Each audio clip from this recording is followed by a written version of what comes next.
मोहब्बत एक अजीब शै है, बयां करना नामुमकिन है। मोहब्बत एक अजीब शै है, बयां करना नामुमकिन है।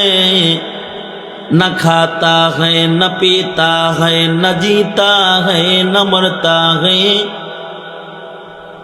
न खाता है न पीता है, न जीता है न मरता है।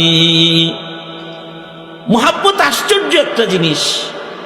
এটাকে আল্লাহ তাআলা একবারই বানাইছে, এটা বারবার জন্মায় না, এটা বানাইছে, এটা আর কোনোদিন মরবেও না। জান্নাত পর্যন্ত অনন্ত অসীম কাল এর অস্তিত্ব থাকবে, না এর খাওয়ান আছে না এর পান করার দরকার আছে।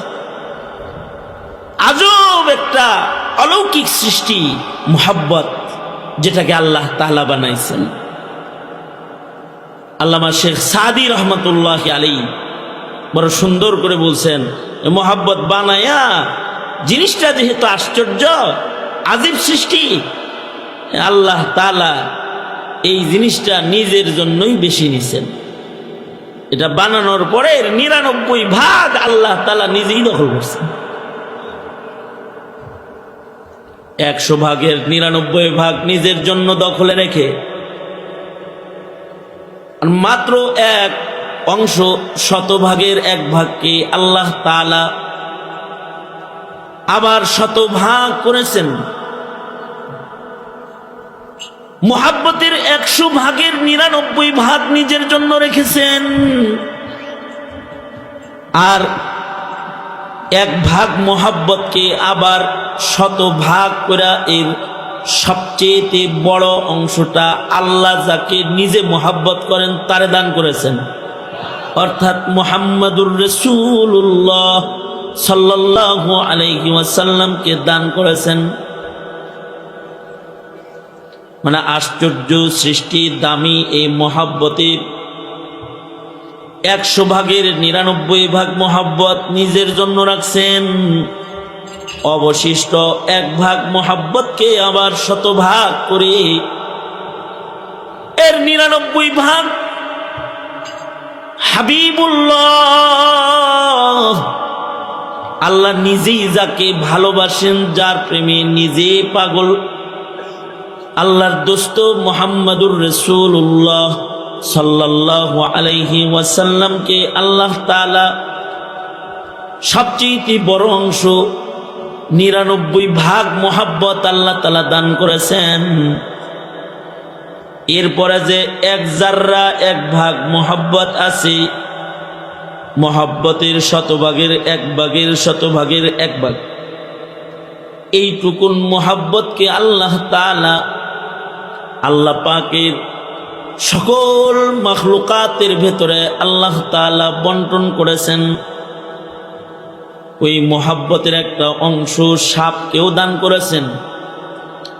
যদিও বিষাক্ত প্রাণী সবল দেয়, কিন্তু সে তার ভেতরে প্রেমও আছে, তার বাচ্চারে মোহব্বত করে।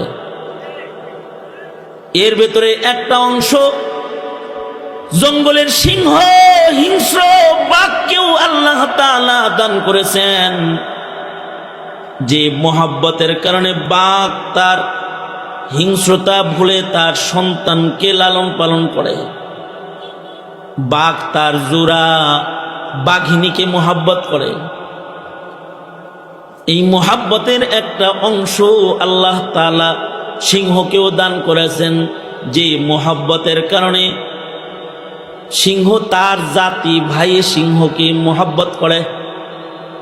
গরু ছাগলকে দান করেছেন, সে তাদের বাচ্চাদেরকে মোহাব্বত করে।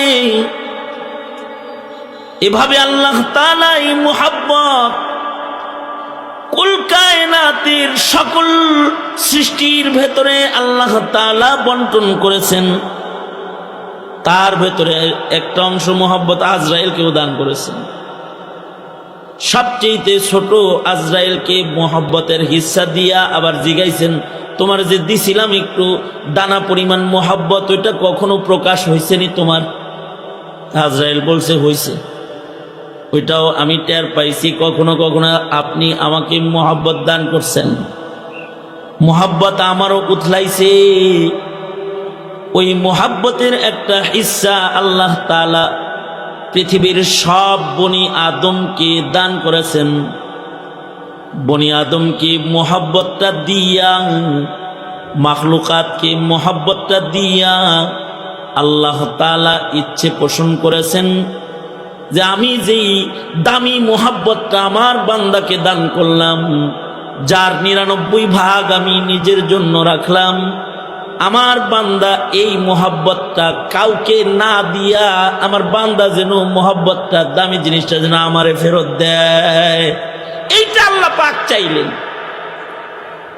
হাদিসে আছে সব মাখলুক যে বানাইছে আল্লাহ তাআলা, আল্লাহ পাক চাইলেন, আল্লাহ ইচ্ছা করলেন, আল্লাহ পাক ইচ্ছা পোষণ করলেন আন উহাব্বাবা, যে আল্লাহকে কেউ ভালোবাসুক, আল্লাহকে কেউ মুহাব্বত করুক, আল্লাহর সাথে কেউ প্রেমের সম্পর্ক করুক, এটা আল্লাহ তাআলা চাইলেন।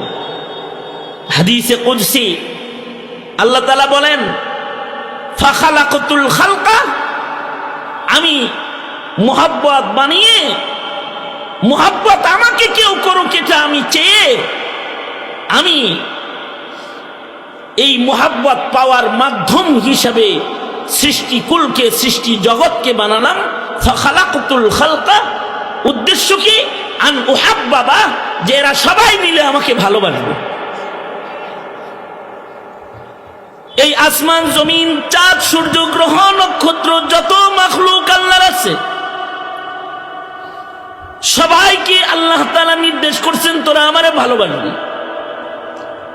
এই কারণে চাঁদ আল্লাহকে ভালোবাসে, সূর্য আল্লাহকে ভালোবাসে, আল্লাহর হুকুমে আল্লাহর নির্দেশে উদয় হয় অস্ত যায়, কারোর কথা শুনে না। তারকারাজি আল্লাহকে ভালোবাসে, আল্লাহর নির্দেশে ওরা আকাশ সাজায়। গাছপালা আল্লাহকে ভালোবাসে, আল্লাহর নির্দেশের বাইরে ওরা নড়ে না। যেই গাছটাকে যেখানে দাঁড় করায় রেখেছে, জন্ম থেকে ও মৃত্যু পর্যন্ত ওথায় মালিকের নির্দেশে দাঁড়ায় থাকে, নড়ে চড়ে না। পাহাড়কে আল্লাহ তাআলা যেখানে স্থাপন করেছেন সেথায় রয়েছে, নড়াচড়া নাই। জড়জীব প্রাণীজীব যত সৃষ্টি আল্লাহ পাকের আছে, তারা সবাই আল্লাহ পাকের মোহাব্বত প্রকাশ করতেছে। আল্লাহ তাআলা বলেন আমার সৃষ্টির ভেতরে, আসমান ও জমিনের ভেতরে যা আছে সবাই আমার আশিক। ইউসাব্বিহু লিল্লাহি মা ফিস সামাওয়াতি ওয়া মা ফিল আরদ, আসমান জমিন এ দুয়ের ভেতরে যা কিছু আছে সব আমার প্রেমিক, সব আমার নামে তসবিহ পড়ে। আল্লাহু আকবার, জোরে করে বলেন আল্লাহু আকবার। আরে যা আছে সবাই আল্লাহর প্রেমিক, সবার উদ্দেশ্য একটাই, আল্লাহকে খুশি করা।